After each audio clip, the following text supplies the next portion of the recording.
в России, и позвольте начать.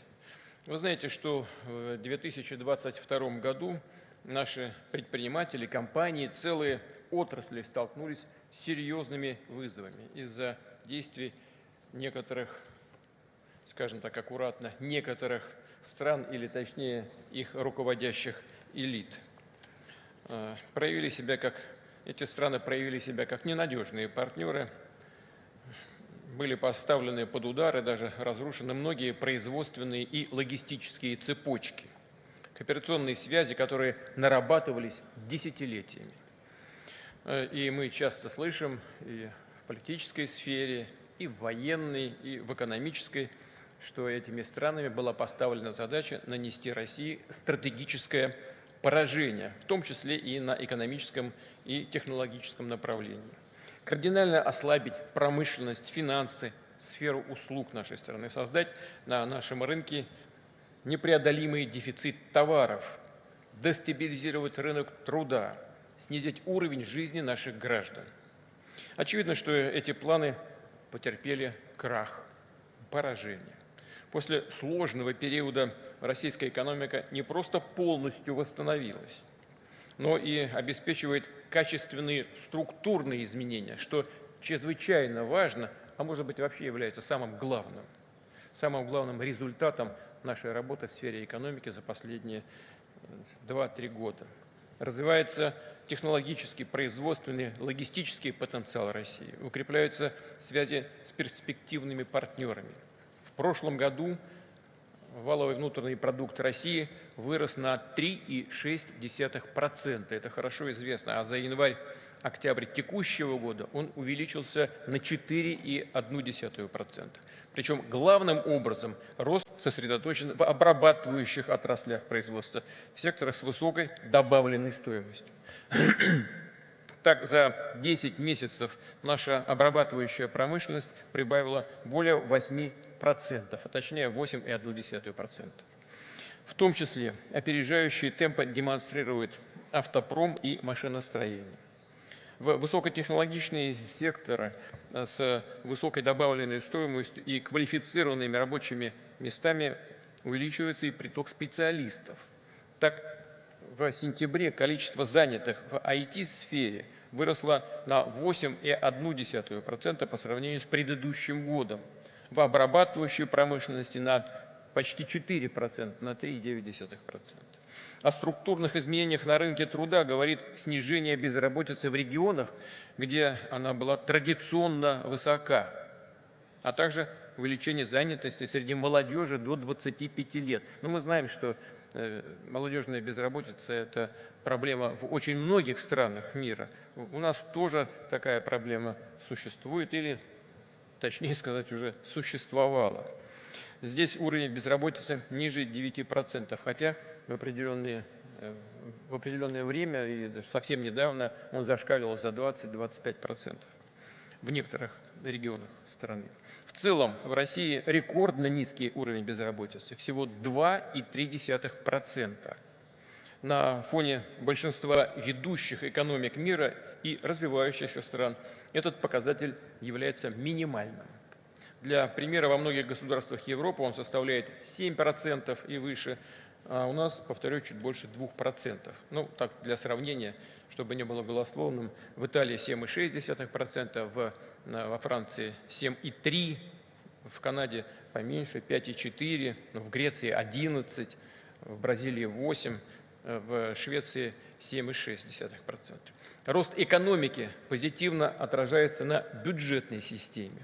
За январь-октябрь текущего года профицит консолидированного бюджета страны и внебюджетных фондов оказался около 2,5 триллионов рублей. При этом расходы, вот я хочу это подчеркнуть, думаю, что в этом зале люди понимают, о чем я говорю, расходы составили менее 35% ВВП, что соответствует уровню 2021 года. Это говорит о том, что правительство и Центральный банк проводят очень сбалансированную политику. То есть с учетом объективно возросших трат по отдельным статьям мы в целом не раздуваем государственные расходы, а работаем над повышением их эффективности. Реализуем ответственный подход в в бюджетной сфере. Наша задача закрепиться на траектории долгосрочного, устойчивого экономического роста, обеспечить качественную инвестиционную динамику в реальном секторе за счет модернизации производств и повышения производительности труда. Это генеральная, разумеется, линия нашего развития. При этом, разумеется, важно избежать перекосов ключевых макроэкономических параметров и избежать разбалансировки отдельных отраслей. В том числе, конечно, необходимо сдерживать инфляцию.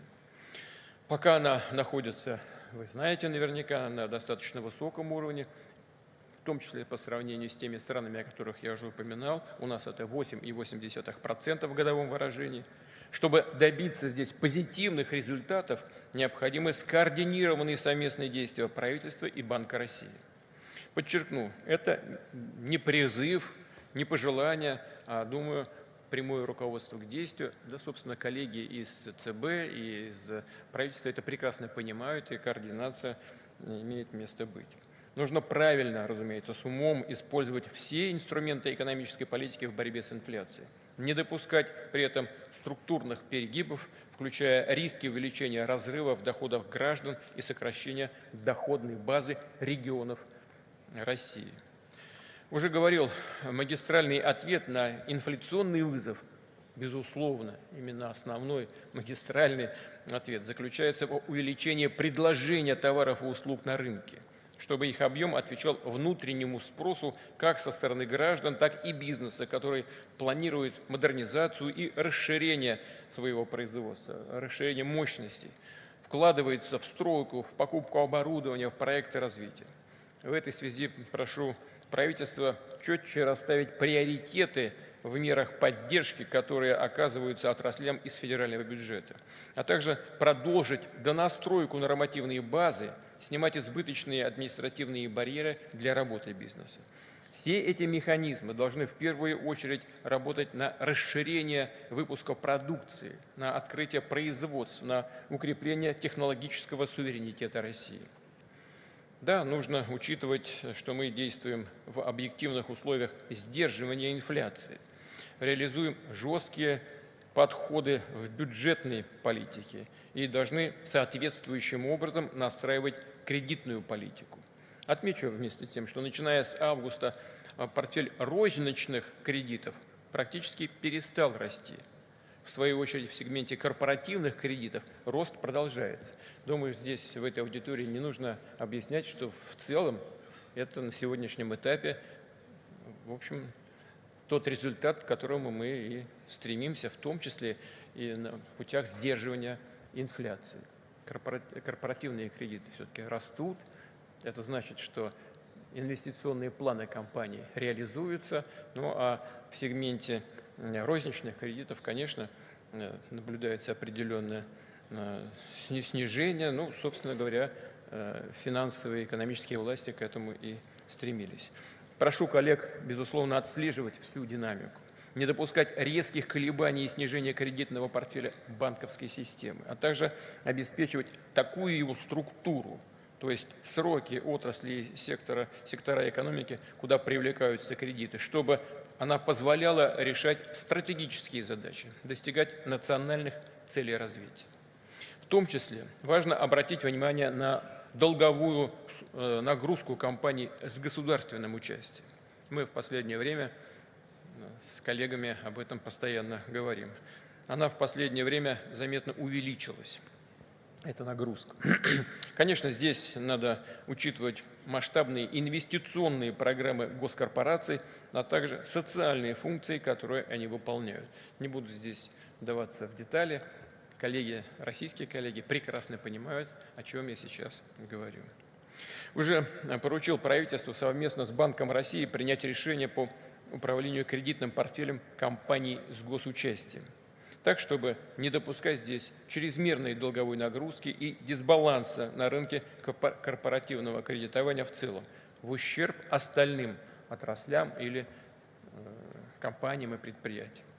Напомню, что для многих малых и средних компаний, которые играют все более заметную роль в экономике, доступность кредитов, заемных средств Это ключевой фактор инвестиционной активности. А здесь у нас поставлена конкретная задача. К 2030 году инвестиции должны прибавить 60% в реальном выражении к уровню 2020 года.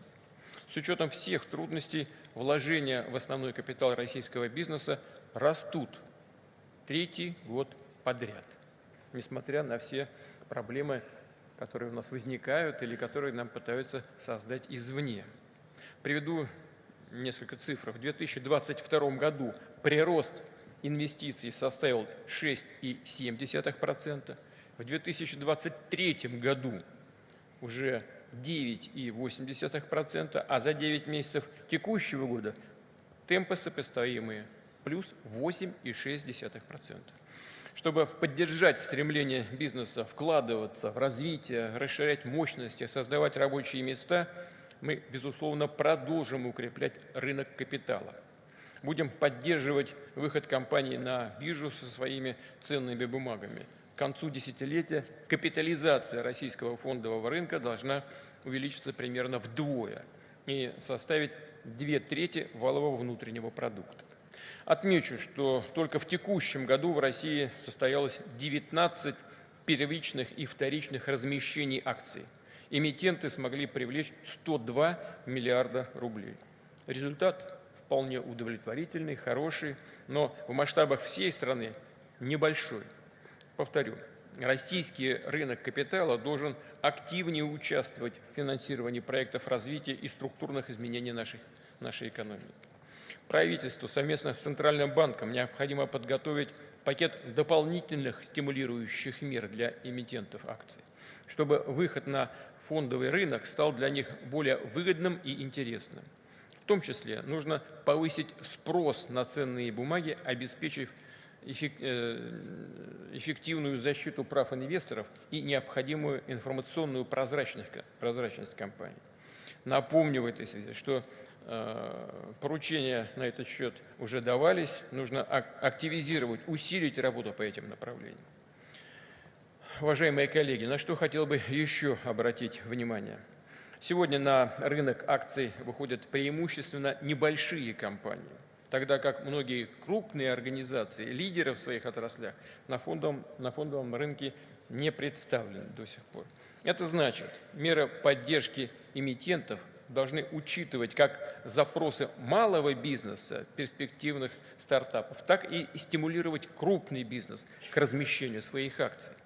Например, для них можно было бы увязать получение субсидий от государства или льготных кредитов с выходом на биржу. Мне кажется, что это вполне справедливо. Конечно же, мы приглашаем инвесторов и из дружественных стран на наш фондовый рынок. Как уже не раз говорил, Россия – это часть глобальной экономики, и мы приветствуем встречные потоки капитала. Вместе с тем мы делаем акцент именно на внутренние источники финансирования, чтобы наши граждане, розничные инвесторы имели возможность вложить свои средства и заработать внутри страны.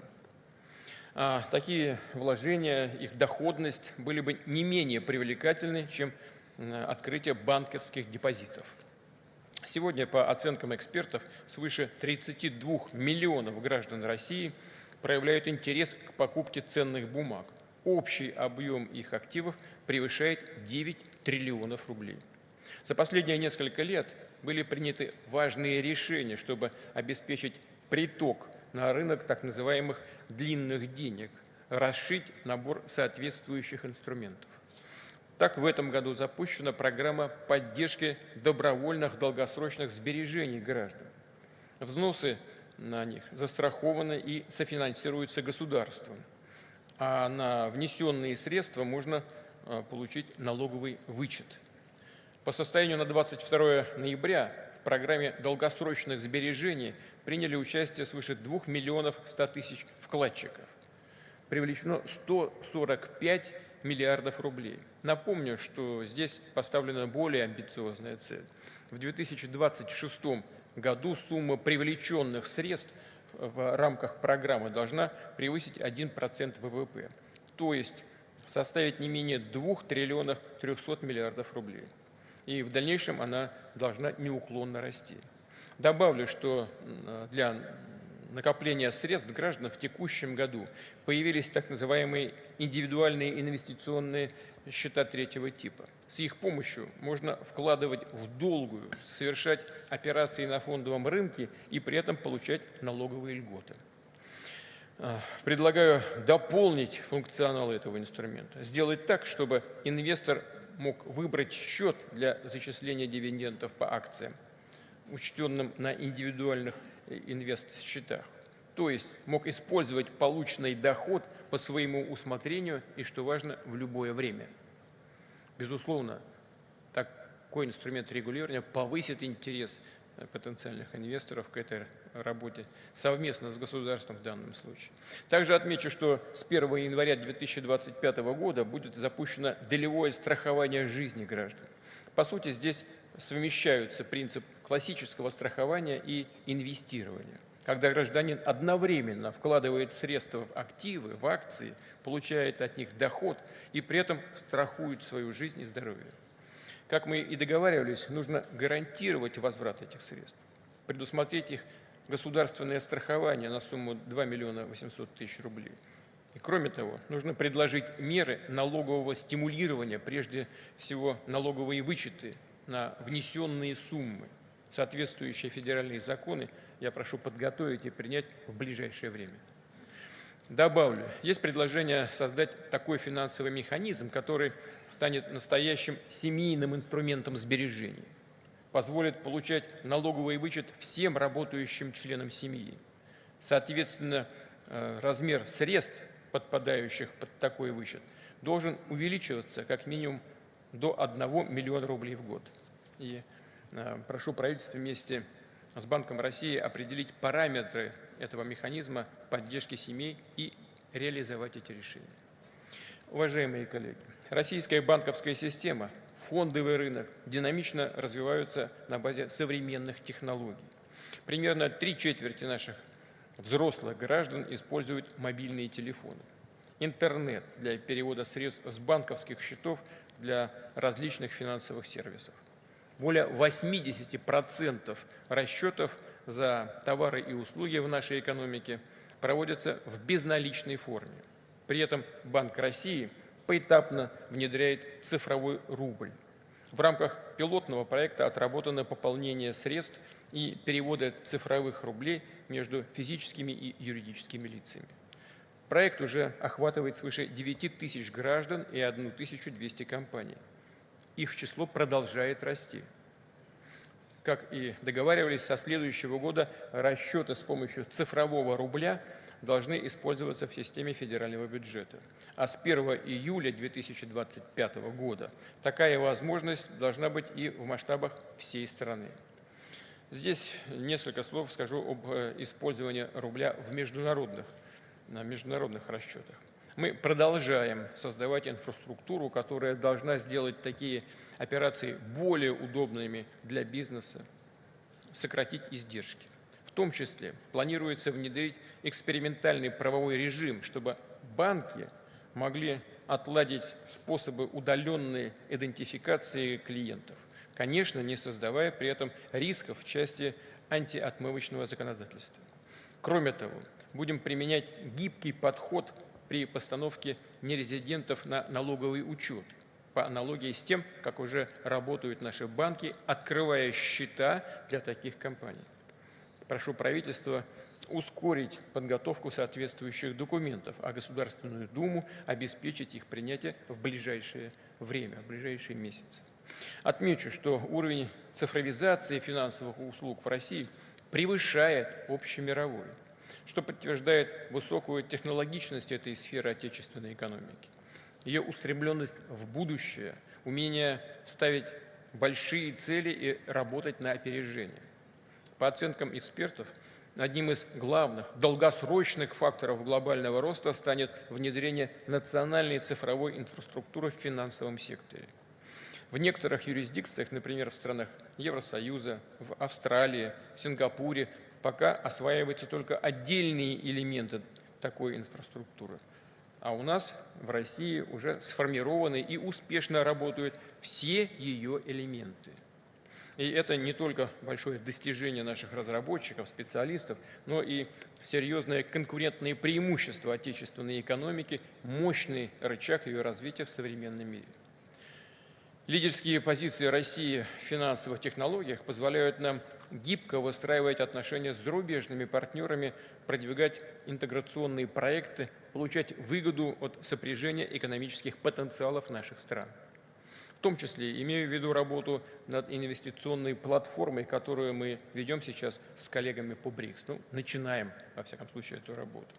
И в целом все наши коллеги согласились с тем, что это интересная, полезная для всех работа и имеющая хорошие перспективы. Она призвана стать значительным инструментом поддержки наших экономик, обеспечивать финансовыми ресурсами страны глобального Юга и Востока. Опережающее развитие информационных технологий, которые демонстрирует Россия, наши передовые решения в финансовой сфере станут весомым вкладом в развитие этой платформы, фактором ее успеха. Я не сомневаюсь, что он будет достигнут, что необходимо для развития международного делового сотрудничества, для наращивания взаимных капиталовложений и выстраивания новых производственных цепочек. В этой связи позвольте несколько слов сказать о инвестиционном климате в России. Как вы знаете, Всемирный банк больше не присутствует в нашей стране, а значит, не может давать оценку отечественной деловой среде. Но это могут делать другие объективные структуры. Соответствующий интеллектуальный потенциал, безусловно, у нас имеется. В текущем году Агентство стратегических инициатив России оценило бизнес-климат в нашей стране и сравнило полученные результаты с другими странами. Причем Россия использовала тот же подход, что и Всемирный банк в своем новом рейтинге. Были учтены свыше 800 критериев, от открытия предприятий до решения проблем неплатежеспособности. Исследование показало, что Россия входит в число глобальных лидеров рейтинга инвестиционного климата. При этом по уровню нормативно-правовой базы и качеству оказания государственных услуг Россия, безусловно, опередила все страны. А по таким параметрам, как регистрация предприятий, управление недвижимостью, уверенно занимает второе место. Конечно, ряд направлений требует и дополнительных усилий. Мы это видим, понимаем это. Дополнительных усилий со стороны правительства, регионов и вообще делового сообщества, в контакте с которым правительство постоянно находится. Имея в виду развитие трудовых отношений, упрощение международной торговли, правил международной торговли, подключение к инженерной инфраструктуре. Многое сделано в этом смысле, но есть над чем работать. И некоторые другие вопросы требуют особого внимания с нашей стороны. Уверен, коллеги организуют системную работу и в контексте с бизнесом, в контакте с бизнесом добьются существенного прогресса в ближайшее время. Уважаемые друзья, Россия объединяет усилия государства, общества и бизнеса в укреплении экономического суверенитета, в достижении технологического лидерства нашей страны, в развитии устойчивой, национально ориентированной банковской системы и сильного финансового фондового рынка. И, безусловно, мы приглашаем к этой работе зарубежных партнеров из всех стран, которые в этом заинтересованы в таком сотрудничестве.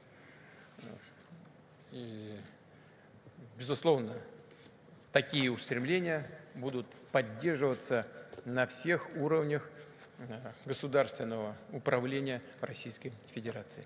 Благодарю вас за внимание и желаю всего самого доброго.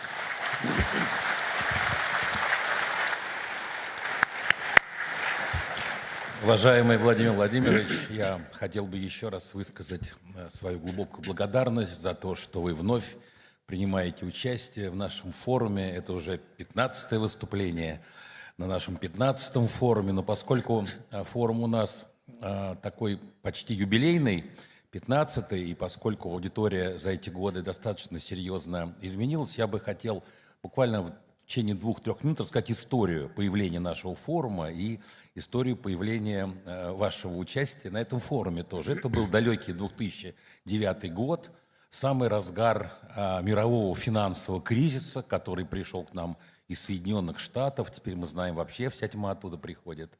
И у меня был разговор с Джозефом Акерманом, я считаю, один из самых выдающихся инвестбанкиров Европы, глава Deutsche Bank, который сказал мне: Андрей, обязательно передай Владимиру Путину, что не может быть великой страны без мощного инвестиционного банка. Я приехал в Москву, пришел к Владимиру Владимировичу, вот так говорю: великая страна есть, а инвестиционного банка нету, надо его создавать. Владимир Владимирович только очень быстрая реакция была однозначна. Он сказал: чем помочь? А чтобы понимать тогда ситуацию, у нас на инвестиционном рынке выступили, а больше нигде не выступали. И Владимир Владимирович пришел в 2009 году, пришел в 2010, пришел, мы очень волновались в 2012, когда он вновь был избран президентом, мы решили, ну, президент, наверное, уже не придет. Пришел, и все эти годы приходит и сделал из этого форума то, что он сегодня представляет. Это важнейший, пожалуй, форум инвестиционный, который вызывает интерес не только у финансистов нашей страны, но огромный интерес у финансистов всего мира. И сегодня у нас в аудитории присутствует более 400 представителей разных стран, у нас около 35 стран, да, состав участников серьезно поменялся, тем не менее, я уверен, что и инвесторы на Западе сегодня очень внимательно смотрят и прислушиваются к тому, что Владимир здесь говорит. Мы, кстати, господина Акермана благодарили, мы почти полностью увели у него штат его сотрудников в Москве, около 100 человек. Он сначала обиделся, потом успокоился и даже где-то похвастался, что он внес такой решительный вклад в создание инвестиционного банка и бизнеса в России. На мой взгляд, действительно было важное событие. Банк с тех пор действительно занял ключевые позиции и на рынке российских инвестиционных услуг, и, в общем, в значительной степени потеснил западные банки, которые, правда, сейчас ушли. И поэтому этот форум существует 15 лет, я считаю, он очень важный, и, конечно, центральное место всегда занимает выступление Владимира Владимировича Путина, и что особенно характерно для нашего форума, это, конечно, открытый диалог, который президент ведет с аудиторией. Я очень много слышал от участников форума, говорит, у нас такое невозможно, чтобы лидер страны час там, или еще больше отвечал на все вопросы зала, такого не бывает. У нас это бывает, поэтому я предлагаю перейти ко второй нашей части, это вопросы и ответы, и, пожалуйста, Владимир Владимирович сегодня готов ответить на вопросы, но просьба, мы ограничены только временем. Поэтому быстро, коротко, пожалуйста, представляйтесь, из какой вы страны, из какой сферы деятельности, и Владимир Владимирович, я думаю, будет готов ответить на любой ваш вопрос. Спасибо. 7-й сектор, 1-й. Пожалуйста, девушка. Девушка, у вас номер 7? Вы тянете его? Нет, не тянете? Ну, неважно, давайте, кто? 4-й, 7-й, кто смелый?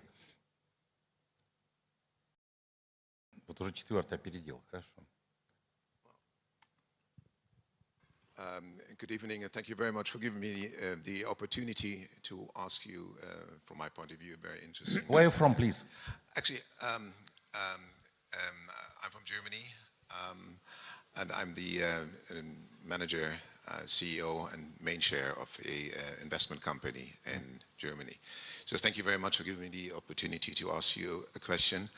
Mr. President, you repeatedly stated that economic sanctions are mutually destructive and in particularly destructive, in particular to those who have imposed them. And to be very honest to you, I cannot agree more than that. Germany now is, well, it is evident in Germany that the government, the current government now, doesn't have the best interest of the country's economy by heart. And the thing is that they are quite hardly affected by the fact that German companies had to leave Russia, a numerous amount of German companies. So my question, to come back to my question now, is if the time will change and the government, for instance, in Germany or other governments in Europe, would allow the companies to come back to re-enter Russia, how would you treat it? Would you give them a second chance, or would the damage caused by the sanctions would be irreparable? So that was my question, which I was carrying, and I would thank you very much for your reply. Thank you. Thank you. Я уже говорил, по-моему, и на прошлом форуме, да и вообще при любом удобном случае все время об этом говорю. Мы никого не выгоняли, никого не выдавливали с нашего рынка. И большого секрета, наверное, тоже не открою. Несмотря на политическое давление, многие партнеры, в том числе из стран Западной Европы, Соединенных Штатов, не ушли с российского рынка. Часть из этих компаний продолжает работу в прежнем режиме. Это примерно около половины. Часть передала управление подконтрольным им лицам и организациям. И примерно одна четверть действительно ушла. И некоторые продолжают выход из российской экономики, в том числе и крупнейшие немецкие компании. Я не хочу сказать, что исключительно в результате разрыва связи с Россией немецкая экономика и вообще европейская экономика переживают сложные времена. Но разрыв связей с Россией, безусловно, играет серьезную роль. И не только потому, что немцы и другие европейцы утратили возможность получать стабильно российские энергоносители по приемлемым ценам, хотя это очень важная составляющая, сейчас об этом еще скажу, но и по другим обстоятельствам. Невозможно продавать на нашем рынке свою продукцию, невозможно комплектующие поставлять на те предприятия, которые были ранее созданы европейскими, в том числе иностранными инвесторами в нашей стране. Невозможно использовать логистические маршруты, которые тоже приносили определенную прибыль. Невозможно использовать европейскую валюту евро для расчетов, а использование евро как инструмента глобальной экономики, как резервная валюта, тоже приносило значительную прибыль европейской экономике в целом. Результат известен. Закрываются, в частности, в Германии целые большие компании, убытки. Entire companies are closing down in Europe, glass manufacturing, chemicals, fertilizers manufacturing, сельское хозяйство, agriculture. Убытки из-за этого. Серьезные причем. All these sectors have been sustaining considerable losses because they are now deprived of the Russian market. The European and the German agriculture has been stripped of not only our energy, like gas is a very important feedstock for fertilizers, but they don't have the supply of our fertilizers at all, and they close down, and the metallurgy also. Важнейшая отрасль экономики. Результат. В этом году рост экономики еврозоны, по подсчетам наших экспертов и международных, составит где-то около 1%. Рост экономики России будет, в прошлом году был 3,6%, в этом году будет около 4, 3,9, а может быть и 4%. Что касается обрабатывающих отраслей, то в Германии, насколько мне известно, если я не прав, меня поправьте, пожалуйста, падение в обрабатывающих отраслях составит 4,6%, в России будет рост 4,4%, а обрабатывающие отрасли вырастут более чем на 8%. Так, кроме всего прочего, вот американцы вам запрещают использовать российский рынок, использовать относительно дешевые энергоресурсы, to make use of the Russian market and capitalize on our cheap resources, while in the United States they have been creating европейских, в том числе немецких инвесторов в экономике Соединенных Штатов. Favorable for European and German investors прямо скажем, не очень союзническое поведение, мягко говоря. Но я здесь to put it mildly, не not хочу a ничего good model of вдаваться в эти детали. В Германии это хорошо знают. Well, you know, the Germans know that without me. I will not dig into details. Создадим ли мы условия для тех, кто хочет вернуться? Мы специальных условий создавать не будем. Мы никого не выталкивали, никому не запрещали. Наши двери открыты. Проблема в другом. Проблема в том, что вот за это время, за 2 предыдущих года, очень многие ниши, освободившиеся в результате ухода наших европейских партнеров, начали занимать и занимают активно компании из других стран и очень быстрыми темпами, такими, которых, честно говоря, и мы сами не ожидали, идет так называемое импортозамещение. Российскими брендами, число которых в разы возрастает. Поэтому просто так вернуться на свои прежние, что называется, места достаточно будет сложно. Но мы никаких специальных препятствий для этого создавать не будем. Вопрос не в нас, а в тех политических решениях, которые принимаются на уровне Еврокомиссии и в отдельных странах, Европы, в том числе и в Германии. Пожалуйста, дело не в нас, а в вас. Вы знаете, я вот сейчас, пока говорил, вспомнил одну вещь. Я когда работал, жил в Германии, работал, мне приятель мой рассказал одну историю, если меня услышит, я уже I'm not sure whether he's watching me. I ain't seen him for 30 years. I'm not sure what he's about. Гулял по Берлину. He walked around Berlin.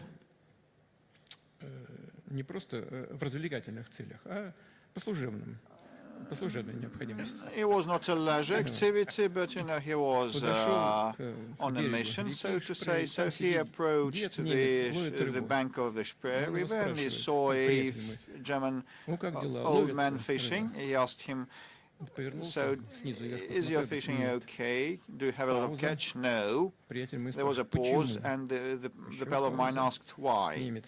Another pause followed, and the German fisherman said, "It's the wind from the east, coming from the east." And my pal responded, all the dirt, all the problems, all the filth comes from the east.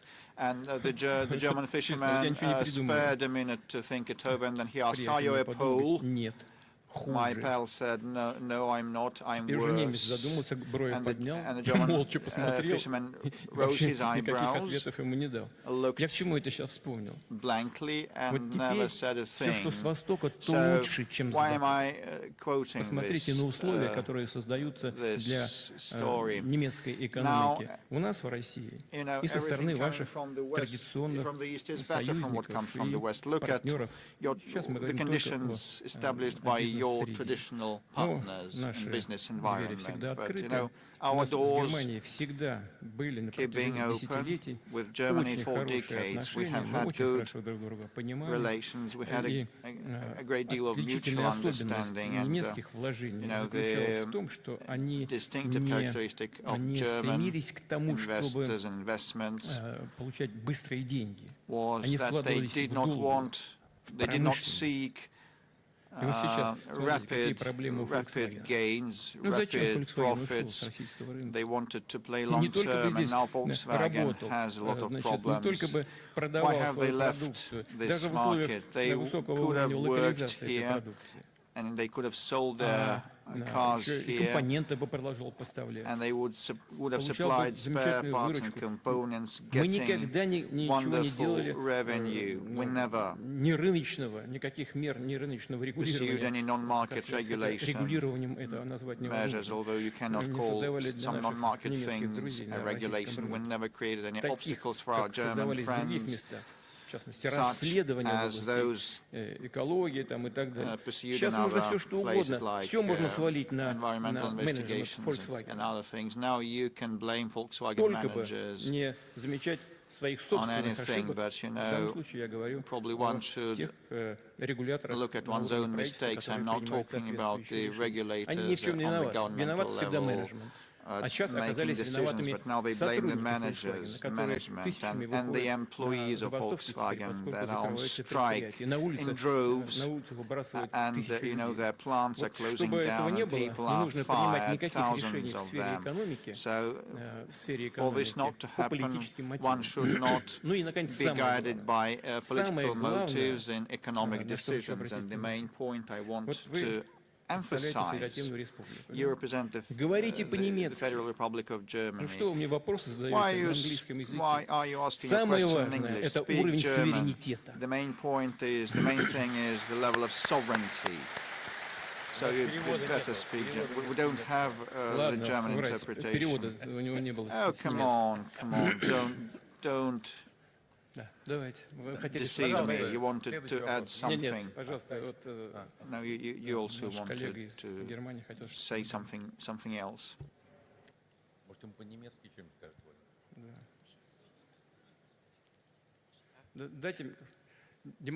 Девушки, дайте микрофон господину, который по-немецки спрашивает, из Германии. This German gentleman wants to comment on something, upon something, to provide his feedback. Ich nehme die Gelegenheit gerne wahr, auch in Deutsch zu sprechen. Aber bevor ich eingeladen wurde, heute zu Ihnen, Herr Präsident hat mir gesagt, sprechen Sie bitte Englisch, denn die Mehrzahl des Publikums versteht Sie nicht und wir haben keinen Übersetzer, der Sie übersetzen konnte. Aber das wollte ich nur sagen. Ich weiß, dass Sie deutsche Sprache lieben, also von daher. Es geht nicht um mich. Es geht um Souveränität. Absolut, ich verstehe es. Herzlichen Dank. Nicht zu danken.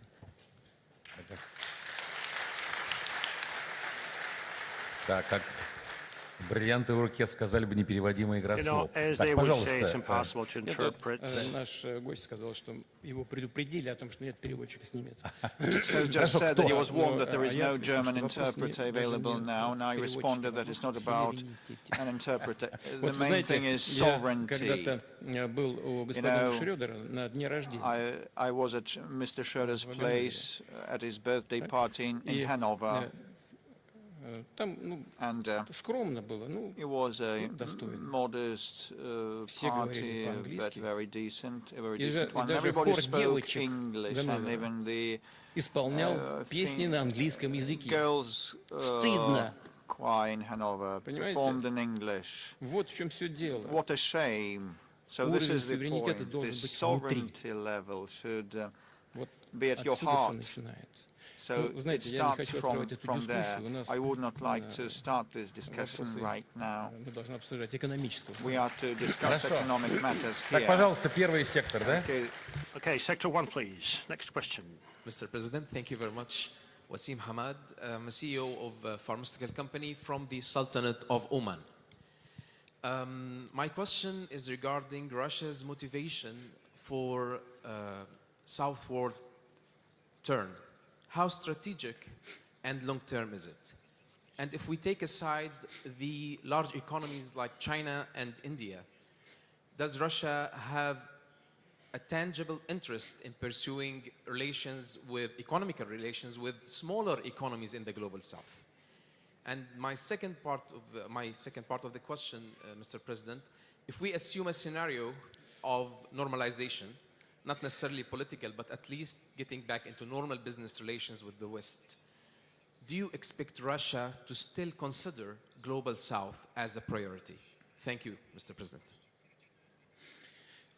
Вы знаете, конечно, все, что происходит в сфере безопасности, everything that has been happening in security and politics has brought about the structural changes in relations witnessed nowadays in the world. When I hear that Russia is pivoting to the east or to the south, we have not been pivoting to the south or east, no.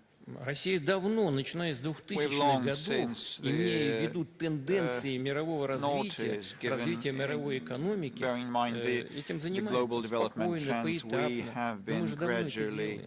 stepping up our presence there. We've been doing that for quite a long while.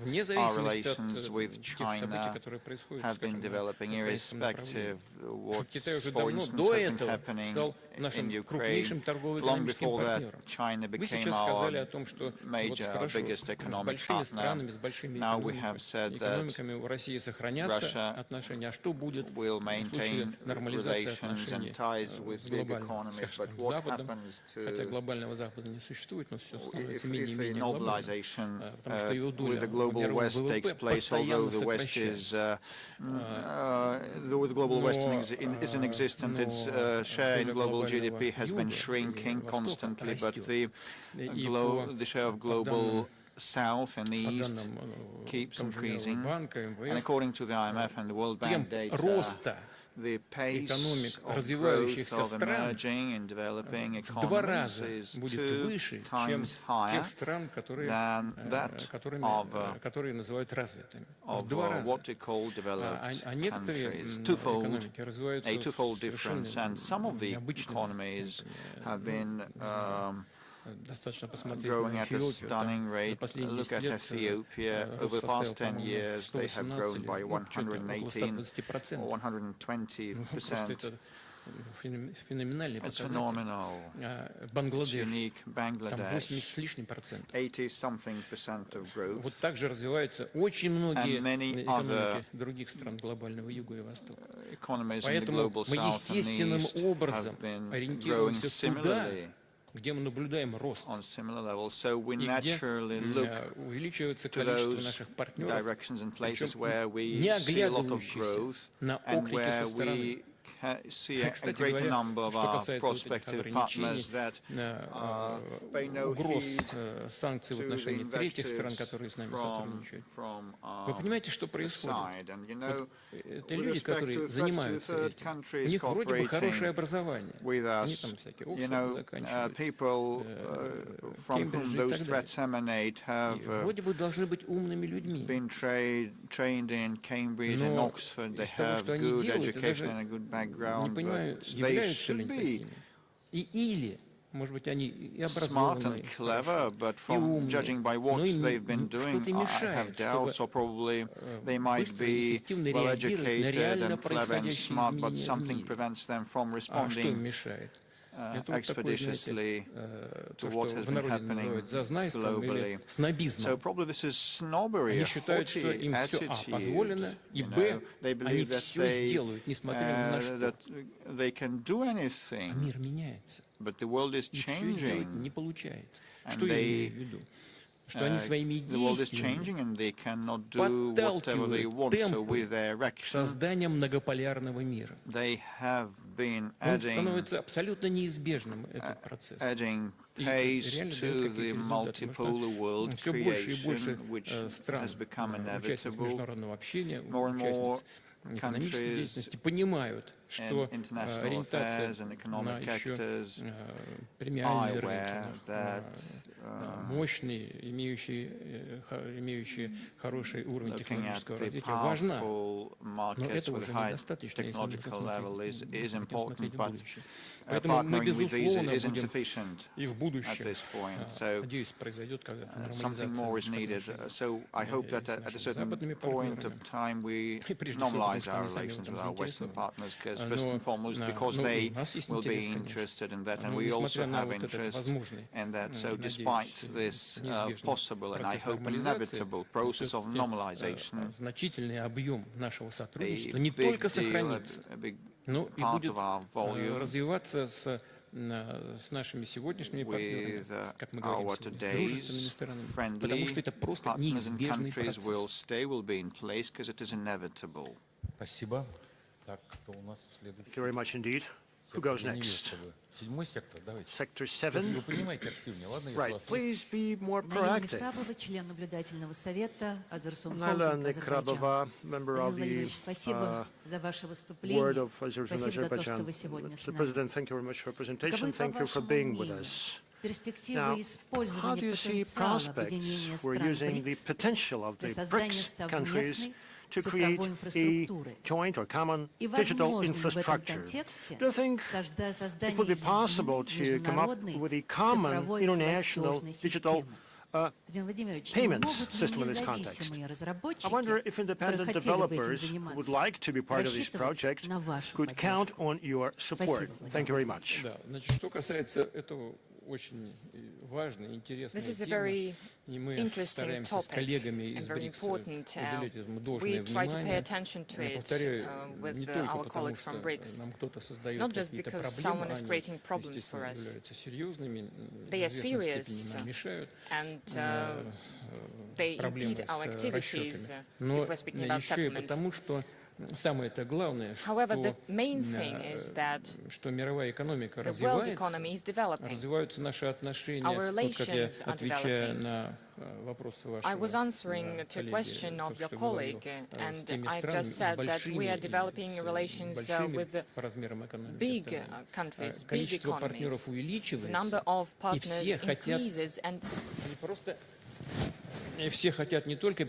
everyone wants secure ways of settlements and economic relations. Everyone wants to use modern ways to implement settlements, to reduce costs, to make it more reliable, to make the international system more reliable. This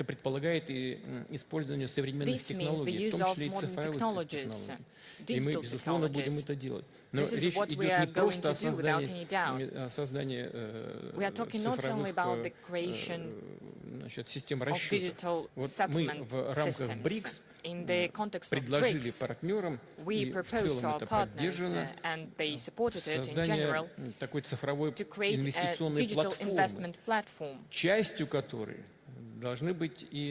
and settlements in digital currencies will be part of it.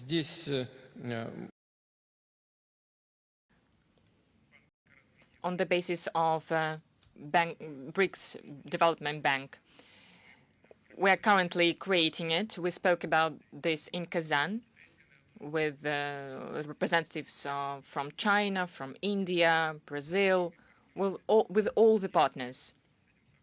And everyone agrees. We want to create a digital platform that would allow us to invest into promising, growing markets of South Asia and Africa. And it will be a reliable way of investment that would be protected from inflation, and that will allow to the central banks to react in a flexible and rapid way to the processes happening in our association. So if we see that there is a lack of investment, we could issue the necessary digital instruments. If there is a accession of it, we could take something from it. So this is an instrument that can be easily created. We just need to agree about the directions of its development and the investments into the countries or projects. I think, and our experts suggested, it would be very interesting for those countries who are going to create this instrument, as well as for those who are going to use it. Meaning that the developing markets of Africa, Latin America, Southeast Asia need this investment. If we find good, promising common projects, invest in them, and then receive the return on this, on the work of these projects, the instrument is going to be very reliable and promising. That is why we're interested in attracting the widest circle of our friends and those of like mind. This also goes for one of our promising partners as Azerbaijan. Follow up. Recently, Mr. Trump haven't made it to its White House. You may not know that we have our own White House where we make good decisions, whereas the White House in Washington is a place where some different decisions are made. Now, he said that if BRICS members do not use the dollar, he would introduce 100% duties against all these countries. So this is the first threat against states, the first threat of this kind. Previously, the Americans went after individual banks or companies, but that was a first, stating that the states would be punished and their products would be subject to 100% duties. This is a first from the president-elect. Now, we know that Americans are very sensitive about this because the strength of America is in its dollar. And this is where money is invested. So, but for the dollar, with its positions, the American economy will go under with its huge debt. And we know the dollars create huge revenues for banks. Now, how do you assess this step of the president-elect? So whether this would undermine the trust in the U.S., in their economy, in their financial system, whether this would make BRICS countries and other countries to flee from dollar even faster, or in trying to create some new formats and new approaches. First of all, I'll agree that the use of dollar as a world currency gives the US a lot of money.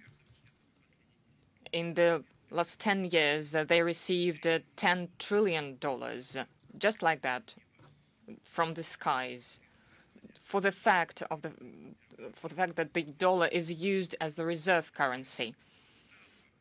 On the basis of placement in their banks, $10 trillion, it means that they consume more than they produce, which is very important.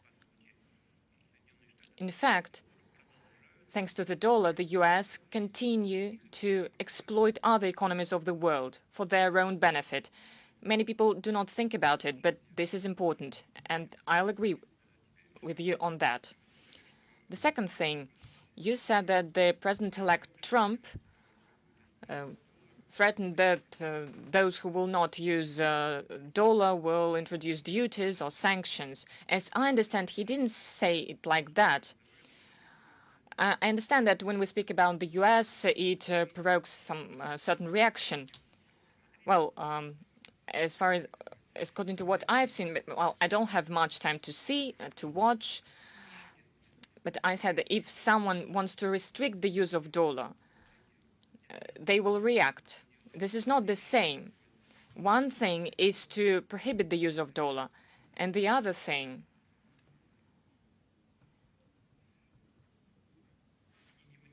is not to use it. These are different things.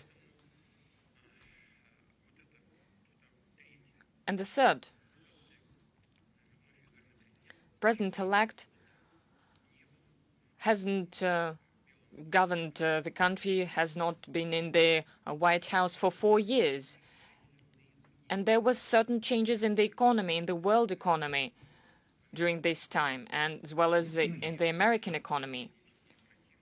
His opponents, his successors, did a lot to undermine the fundamental basis of dollar as a international reserve currency. They did it themselves with their own hands, using dollar as an instrument of political or even military fight to inflict damage on other countries.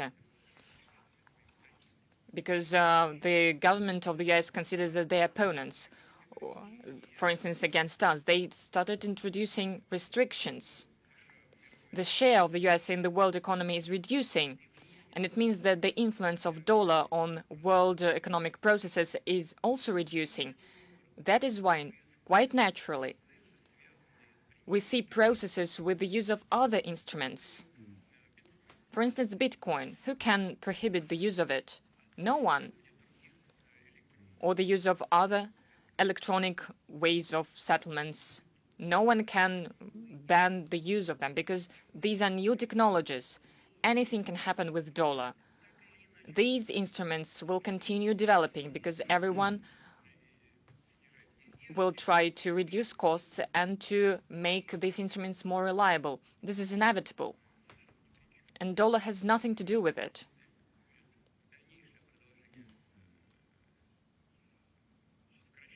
But if we see that the use of dollar is reduced if they do it themselves, they will undermine the basis of their own economic dominance.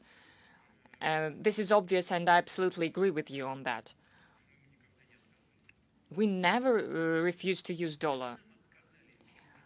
We were denied the use of it.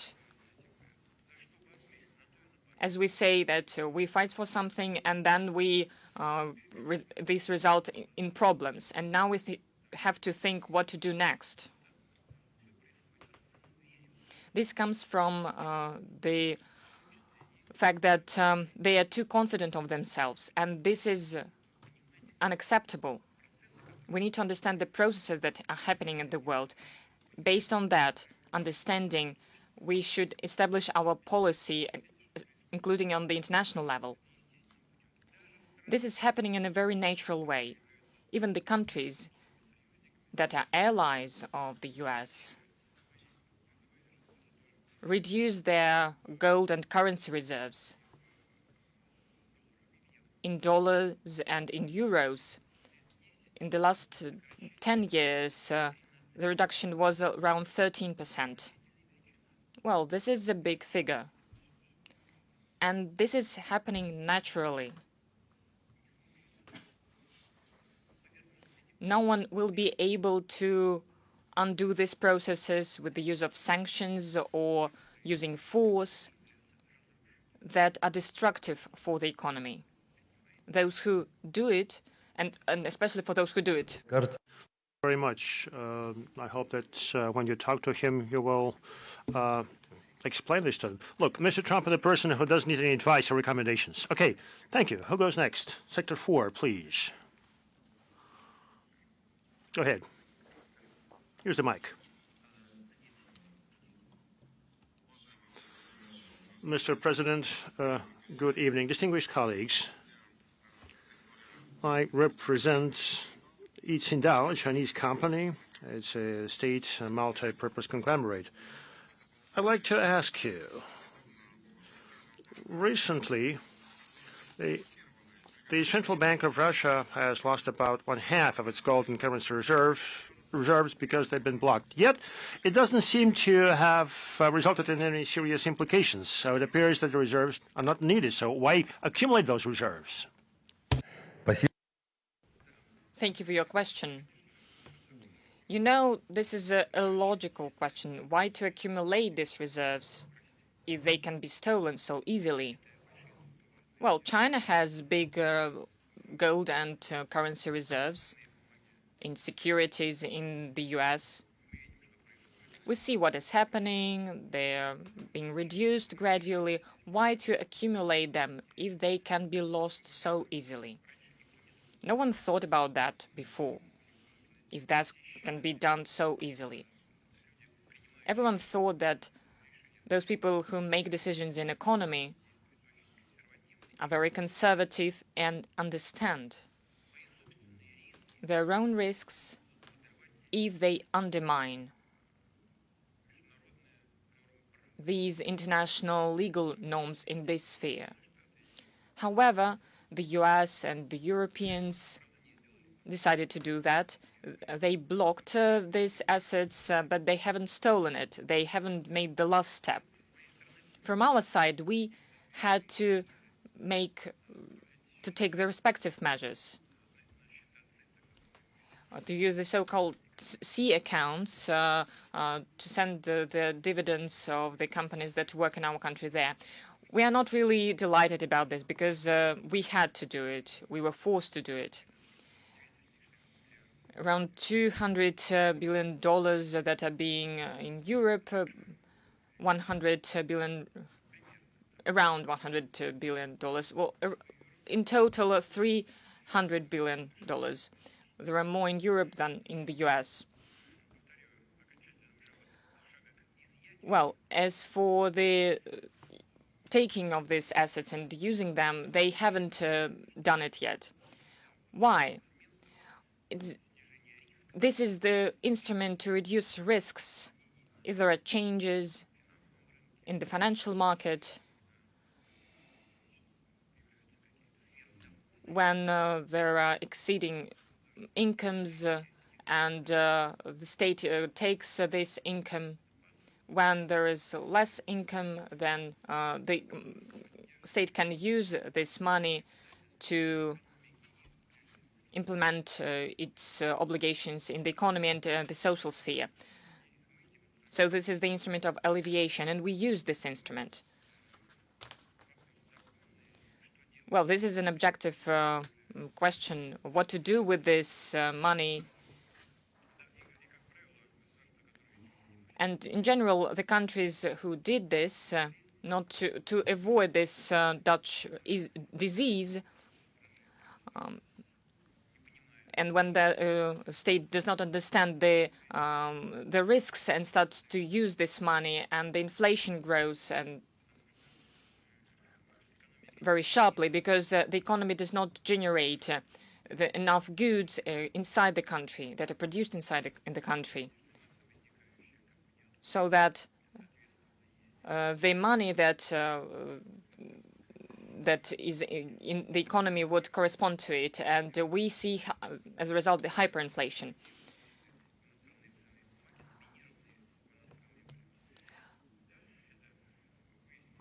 Of course, we understood that this is not a very reliable way, so where we're going to invest in education, in science, in new technologies, in real estate. This is what our Chinese partners do, and our friends, they invest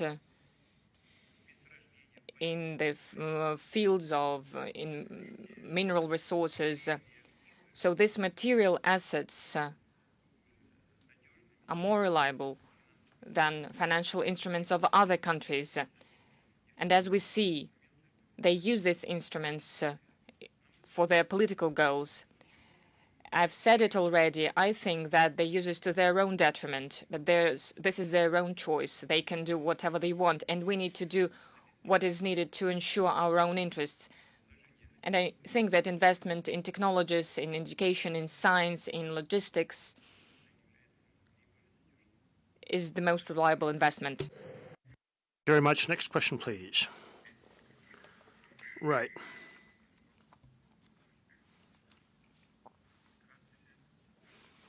Good evening, Mr. President. The North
As for the development of new logistic routes, this is an inevitable process because we see the growth of the economy, commercial exchange.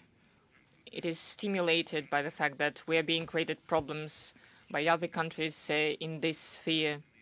That is why we have to find new routes, and we do it. We find these routes. In any case, this is inevitable because we see the growth of interchange of goods, and the number of routes is actually restricted, and we see more risks, and their capacity is also restricted. if we're speaking about Suez Canal, its capacity is reduced, and because the economy of a friendly country, Egypt, is suffering from it. They have lost a lot, the revenues of its budget for 1/3. It's first of all related to the geopolitical risks. The US is very active and aggressive in the Middle East region. It results in a response of the forces in this region. The economy suffers, as well as the logistic routes. Those who transfer these goods are doing it around Africa. Because of this, but not only because of this, well, the volume of trade is increasing. There is growing interest to such routes as the Northern Sea route. It's along the Russian shores in the Arctic. We have already exceeded the volume of transportation that we had in the Soviet times, and it is going to grow. We have a whole program of building of icebreakers, and there is no such number of icebreakers all over the world. We have already 7 nuclear icebreakers, 24 ordinary icebreakers. We also have plans to continue building such ships. The climate is changing. We have more days for the ships to come through this route. And we see that many countries are interested. First of all, our Asian partners, India, China, many others. They want to use this route and to work along this route. We have a program to develop ports in this region, ways to approach the ports. That is why it is important to develop the north-south corridor. It is already functioning, and the volume of transportation along this corridor is constantly increasing. We use vehicles and railways to transport goods. As for the plans with our Iranian friends, I'm sure you know 160 kilometers need to be built, and we are going to do this between Resht and Astara. We have a document, and we agreed on many issues, but there are several technical issues that we have to solve with our Iranian friends, and they should be solved on the Iranian part. To build railways along the territories that must be free to implement such projects. There are some difficulties, but we understand that if we want to reach Indian Ocean, Persian Gulf, it is very interesting from the economic point of view for those who sell their goods, because from the Baltic, from the St. Petersburg, we can send the goods in a seamless way to this region. So this will be interesting for those in the north and for those in the south. This is what our Indian friends also mentioned. I'm sure these projects will be implemented. We will need investment, but we have counted them. We understand how much we'll spend on it. We have resources for it. Of course, we are interested in attracting more participants to these projects, investors. Many investors are interested in it because it will minimize geopolitical risks, creates conditions for stable work. As for the bilateral relations, the trade and economic relations are sustainable and solid. The growth of trade turnover this year will be very good, I'm sure. We have big projects in logistics, and we have just spoken about it. in energy, in industrial cooperation, in ensuring security as well. That is why the bilateral work has good prospects. You also mentioned the European Economic Union. We have signed an agreement about the free trade zone. I think that Iranian leadership showed interest in working more closely with the EAEU as an observer. We welcome such an initiative and will do it. We also finalized an agreement, a fundamental agreement, that will regulate all the issues related to our cooperation in the future, and I hope that during the visit of the President of Iran to Russia, we'll sign it. Next question, please.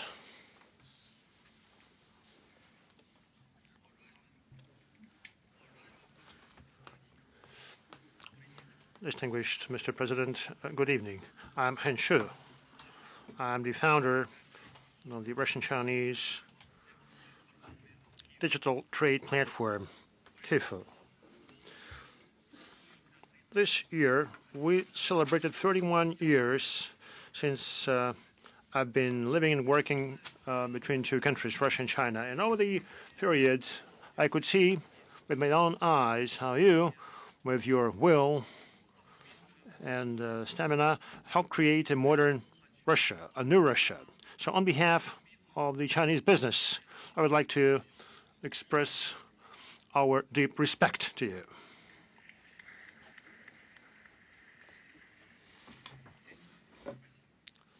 Thank you.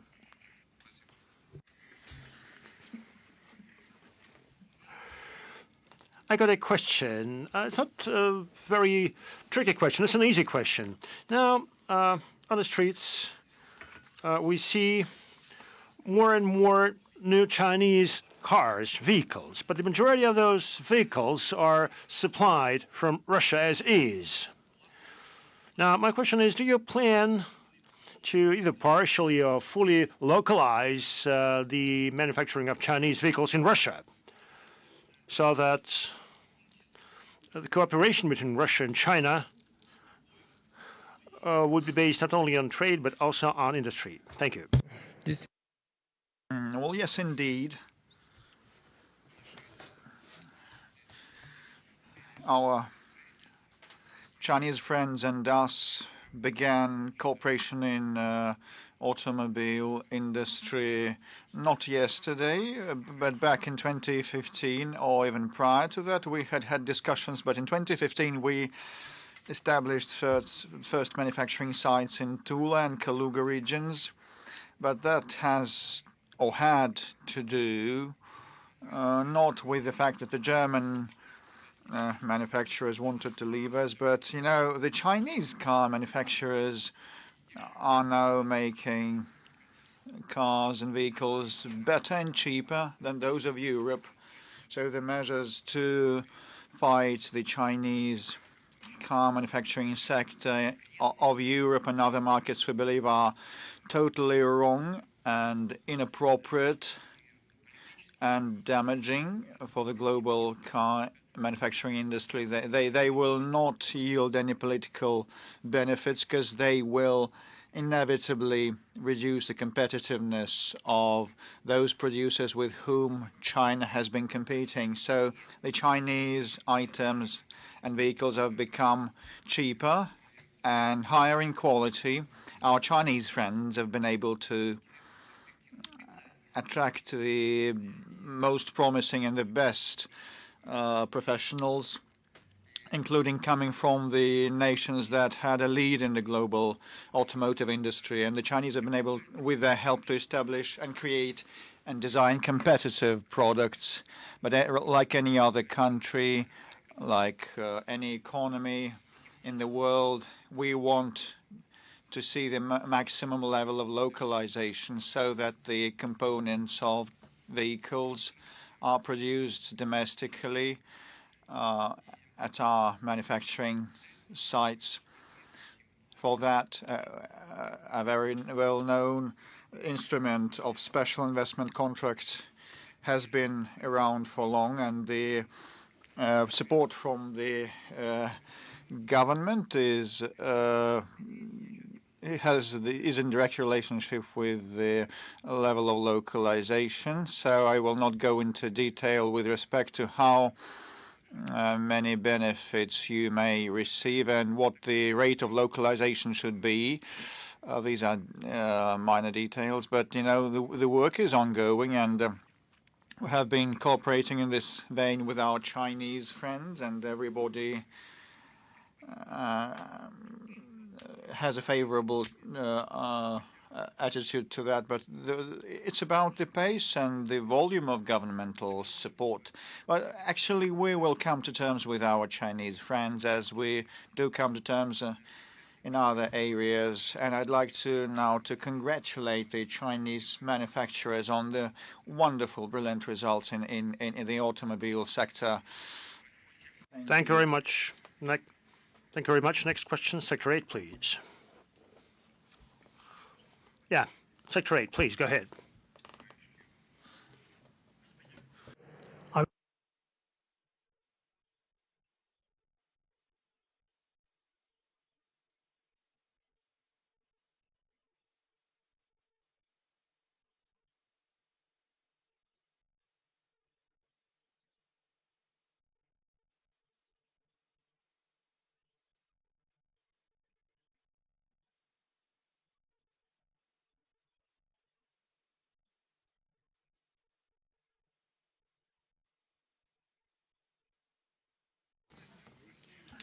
You know, Russia has virtually adapted to this situation. Definitely, we had an outflow of foreign investments. It was obvious, and we heeded that. But actually, we have had a growth in fixed investments, and I have mentioned that. Because inter alia new brands emerge, and we have been supportive of our local domestic manufacturers and producers. It came as a surprise for those who imposed restrictions in economic cooperation on us, and they thought that manufacturing sites would close down and thousands of people would be made redundant, and our unemployment is 2.4% only, and we have a tight labor market, and actually making sure the investment process flows smoothly is something that we should do, and we have done that. And investment inflows from friendly countries have risen considerably, and you cannot cut those channels off because that is guarded by the economic interests, not political considerations. And this is what we've been witnessing. And I'm sure that those who wanted to hinder us regret the previously made decisions, that they are dysfunctional, and now those decision makers just lack flexibility to adjust their positions. But actually, our government and the central bank, apart from providing the context for sound investment and capital preservation, have also come up with developmental blueprints of national development programs and plans and goals, and we have such projects in place, and we try to single out the high-tech industries for targeted support. 8.1% is the growth in processing industries of ours. This is a testimony of the efficiency, and that works not only in the military and defense, but generally in the economy. So we have provided liquidity to the financial institutions to favor growth, and actually there are some issues related to the policy rate of 21%, but still the lending by Russian banks to the economic actors and agents have still been growing, and they are now growing to date.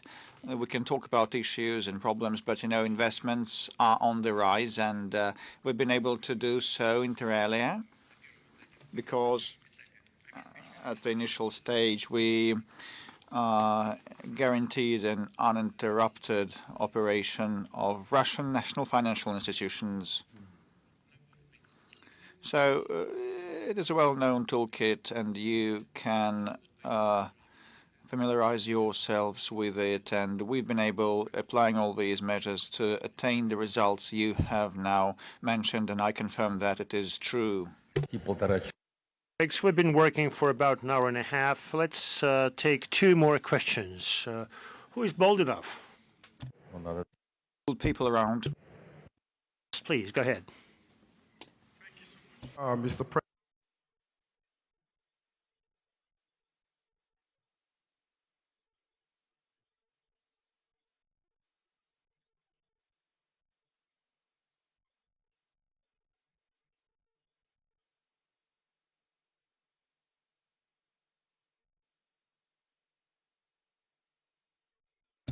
Why are they speaking German in Germany? They were not a colony.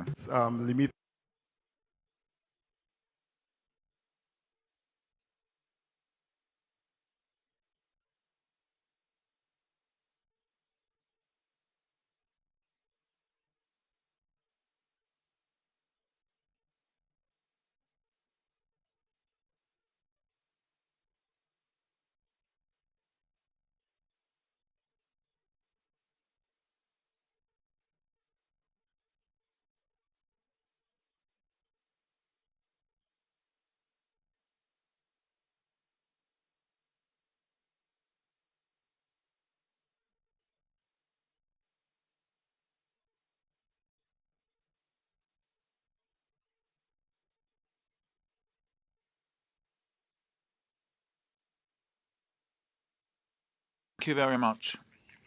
Thank you.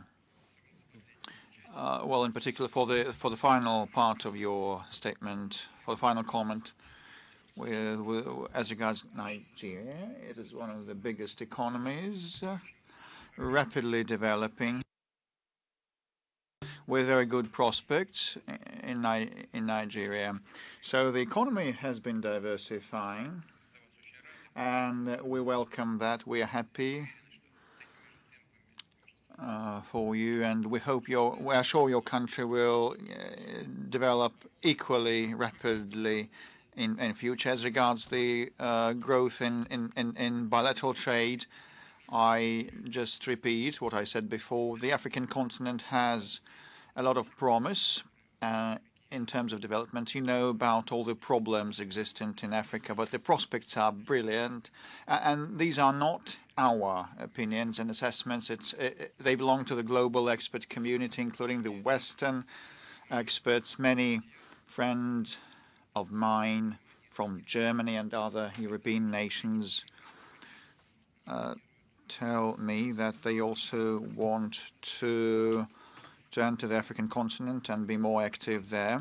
The urbanization level and rates there are lower than the global ones. The global one stands at 65. In Russia, the urbanization rate is 75, as well as in Asia. And the urbanization will keep growing. The pace of population increase in Africa are huge. So they will catch up in terms of living standards because of that rapid growth, and modern means of economic activities will be applied, and tools and technological solutions will be applied. This definitely will guarantee the natural basis for our cooperation with Africa. And besides, apart from other things, Africa geographically is remote, but it's very close to us in spirit, because very courageous, free-loving nations live in Africa that cherish their sovereignty and want to maintain it and will take decisions and make decisions building on their own interests. And Africa is a reliable partner in this respect, and we have a lot in common with Africa and African people. Just recall the emancipation and the struggle for independence. There was not a single thing that divided us with the peoples of Africa. But still, we have a lot of things that unite us, and we rejoice over the prospects of the development of African continent. We'll do our utmost to raise the level of interaction. The trade is not as great as we want it to be, around 25 billion USD, but the prospects are upbeat. And actually, we know that 2 summits were held with Africa, and we felt the attitudes and the resolve of African leaders. They haven't been begging or asking anything from us. They just speak of mutually advantageous cooperation that should be established, and we will act in this vein. We will come up with new tools. Now a special foundation to develop cooperation with Africa will be established.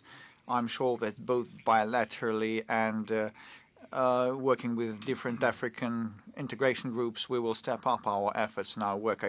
I'm sure the result will be good. Thank you very much. Next question, please. Mr. Kostin, thank you very much. Vladimir Vladimirovich, good evening.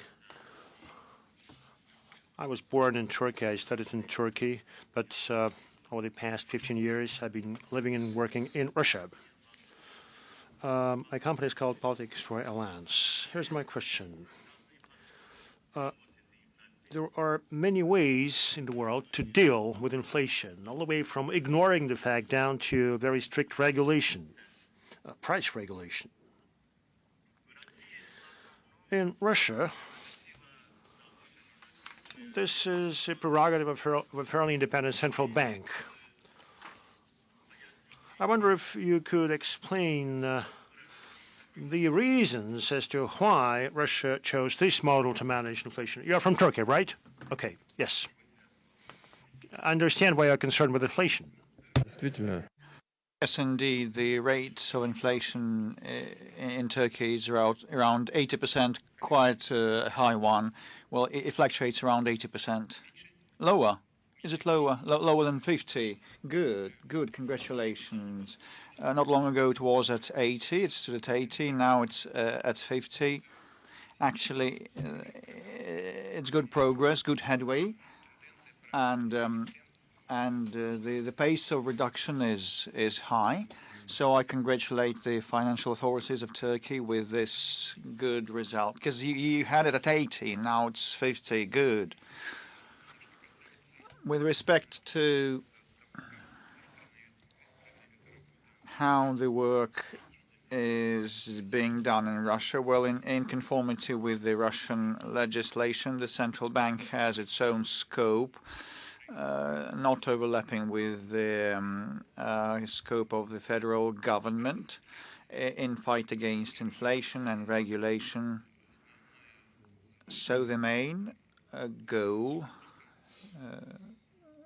the main mission is vested with the to fight inflation is vested with the regulator, which is our central bank, and you know that our inflation has risen slightly at 8.8, and now it has increased versus last year. It was at 7.5, now it's 8.8. This is why the central bank had to raise the policy rate up to 21%. We hear a lot of criticism, lots of criticism, saying that that would subvert and suppress development. Other experts believe it's inevitable, and some people say that 21% of the policy rate versus 8.8% of inflation is too big a difference. I will not give any assessments whether it's good or bad, but I just want to say that there are some difficulties for the real sector. It's fraught with some difficulties for the real sector. but actually the real sector lending goes on. There are both advantages and drawbacks with respect to people putting their money on deposits and getting interest income. On the one hand, it's good. The deposit base has gone up and the incomes of people from the deposit interests have been growing and rising. It's good, but not everybody has deposits at banks. And, you know, those people who don't have accounts at banks experience a great deal of a burden because of the inflation. These are the lower income strata of the society and brackets of the society. So the prices keep growing, but these people don't have deposits and they don't receive any additional incomes. And probably there are lots of such people, or the majority of these people, versus those who have deposits. And we should think it over also now with respect to the production part. Yes, indeed. I said it in my presentation and I now repeat that. Loans to the industrial and manufacturing sector as well as investments are ongoing, but the most important point here, the most important tool to fight inflation is, after all, providing the sufficient supply of goods and services consumed in the economy. And this is a very important point to mention.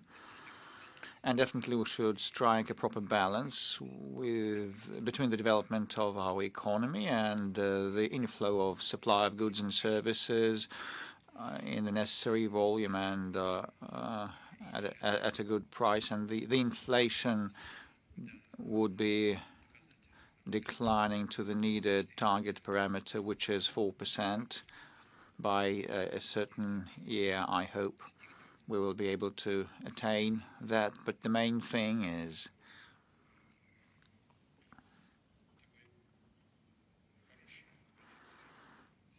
to have a high qualified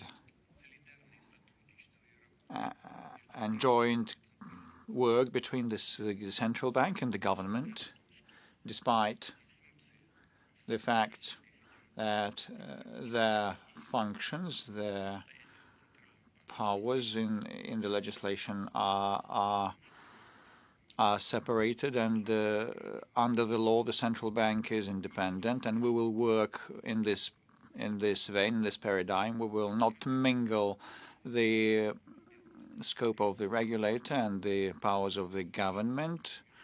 And my task, as I see it, is to try to guide them towards working in concert to strike a proper balance, find a happy medium in the sphere of lending and finance. And a lot hinges on the government, because when the policy rate goes up, many of the economic operators face certain known difficulties, and the government should define the priorities, be clear about the priorities for the economic sovereignty and growth.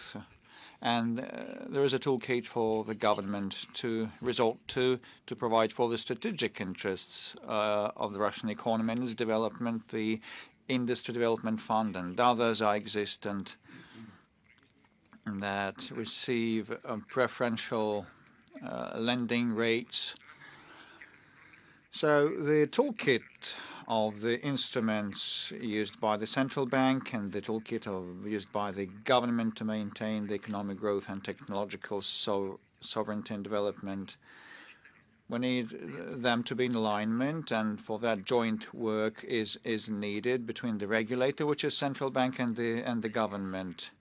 Until now we managed to strike this proper balance, and I hope that in near future we will act in this very same vein, and the final outcome will be maintaining a good pace of economic growth and restraining inflation. To thank all the participants of this forum.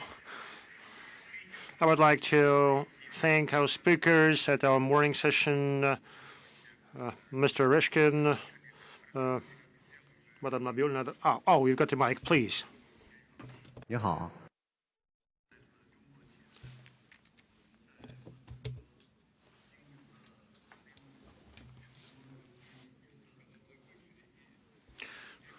And all of a sudden, interpretation ceased as well. Could somebody start interpretation? I work at the Greenwood International Center in Moscow. Mr. President, I've been working for the center for 20 years. I remember that back in 2018, I took part in the Eastern Economic Forum. Back then, I listened to your presentation, and at that time, I also had a chance to communicate, and now I have this wonderful opportunity to interact with you.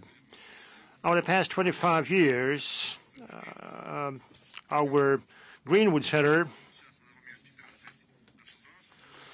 has been working with 24 countries, more than 100 companies, including companies from Turkiye, more than 180 Chinese companies who developed their relations with Russia based on my center. Now we reach agreements, and we pay a lot of attention to Chinese car manufacturing and car manufacturing companies. I'm referring to the leading Chinese brands, and I'd like to take this opportunity and invite you to come to Greenwood Park and to talk to us, to exchange opinions. Should you have this chance, we'd be happy to welcome you so that you could discuss with us some specific issues in a very friendly atmosphere. Your support, your attention are truly very important. And we'd like to know how, going forward, Russia is going to improve its investment climate, how it's going to adjust its course in our area of activity. We'd appreciate your opinion on that. Have a number of tools, a toolkit to help maintain a favorable atmosphere for prospective investors, and the guarantee of preservation of the investments and receiving the return are there, and these are the two main things, and we will keep following up on these, and all things that have been done in developing our trade and economic ties with China have good outcomes, and they are self-evident. The volume of mutual trade that we are now having between Russia and China, we never had it in our history, 240 billion USD, which is the best proof and testimony of the fact that the measures applied by two countries in China with respect to Russian economic actors and in Russia for Chinese companies are efficient. We keep monitoring and analyzing everything happening there, and definitely this is the merit of the governments of China and Russia, because they keep track of the developments. The main point is the settlement. The main issue is the settlements.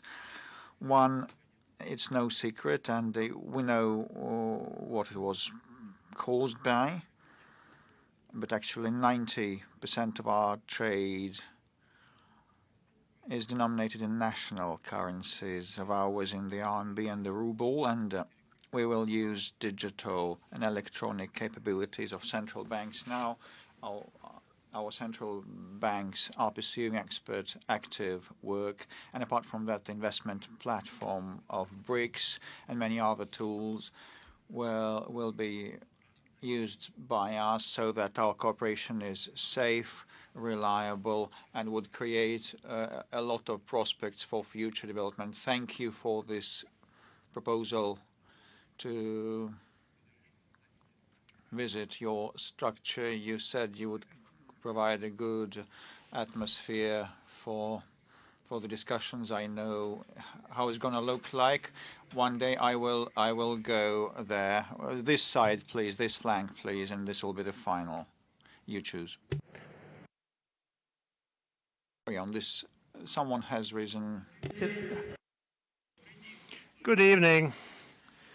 Good evening, Mr. President. Yes, I'm Change, and for more than 10 years, I've been working and living in Russia. I used to work for the oil sector and manufacturing sector. And for the first time, I saw you up close and personal in the city of Kaluga.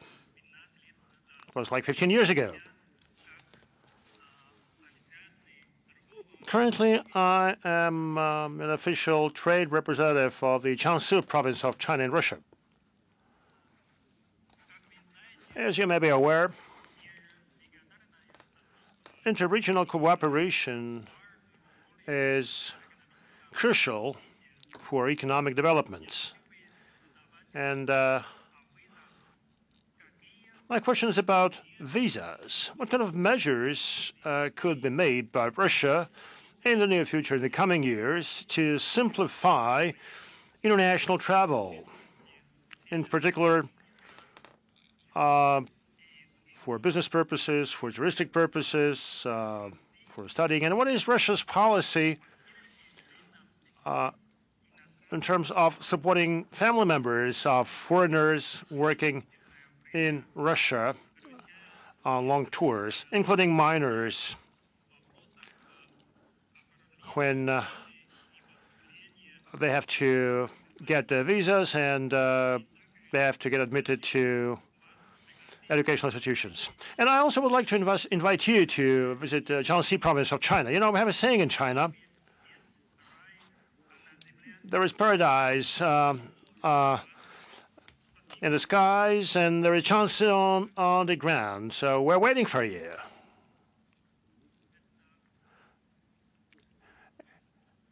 And by the way,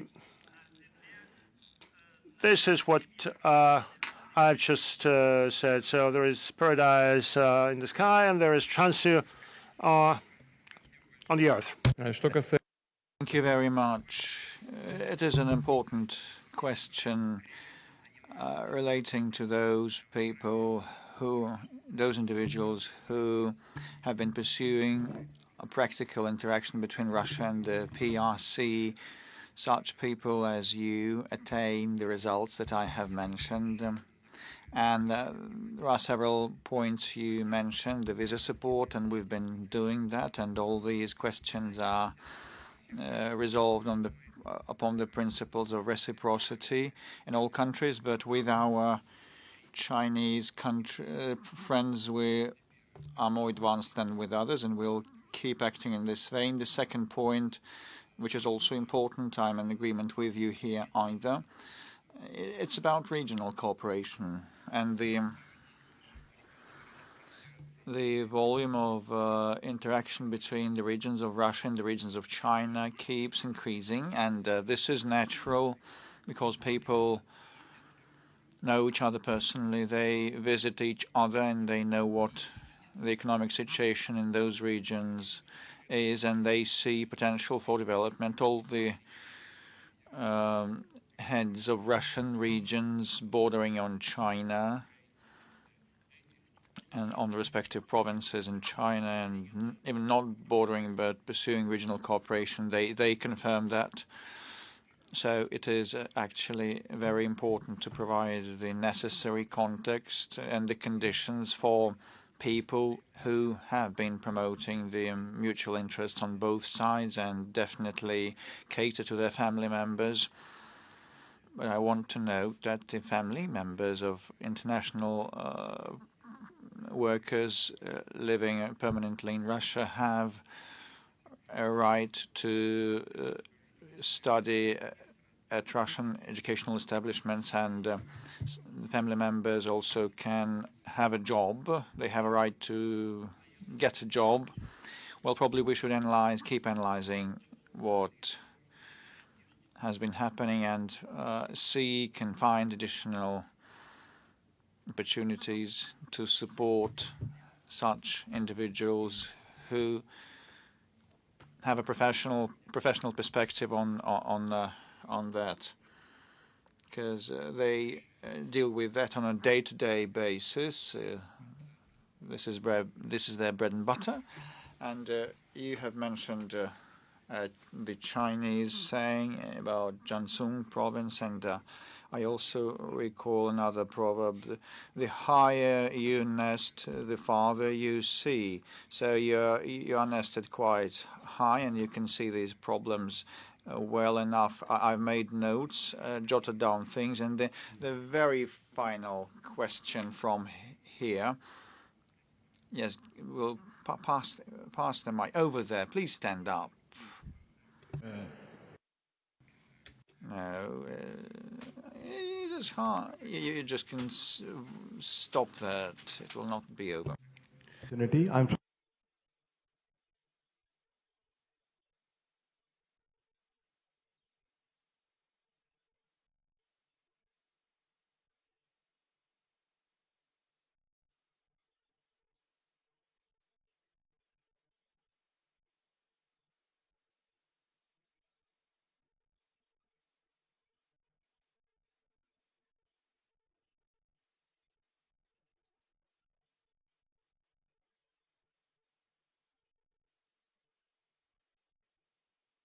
Very good idea and a proposal. We've been trying to do that, and as you have flagged it, I just would ask colleagues responsible for the BRICS cooperation to analyze the situation on the main areas of cooperation, and we will definitely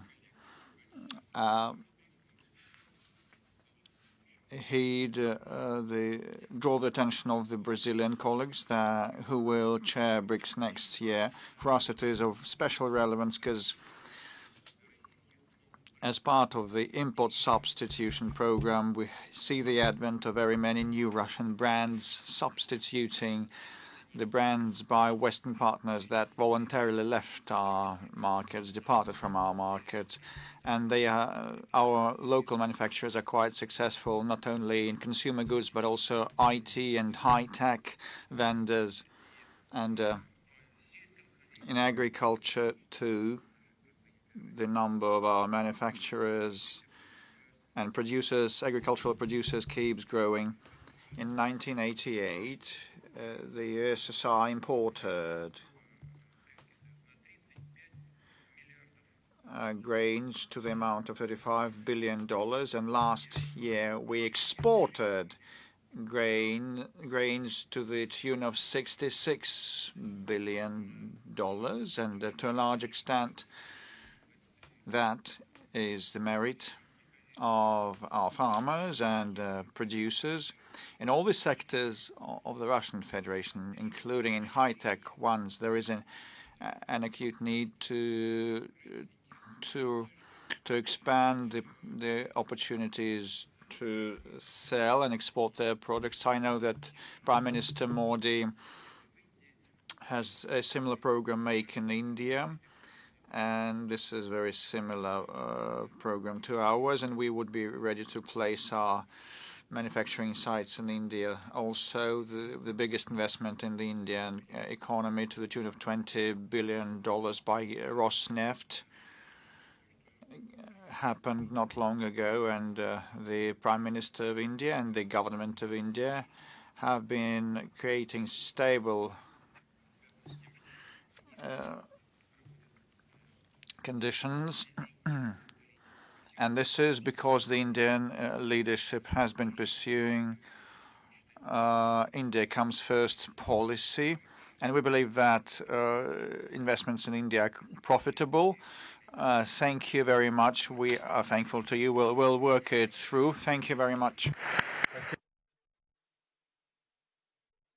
Thank you very much, and I'd like to thank the organizers. Thank you, everybody.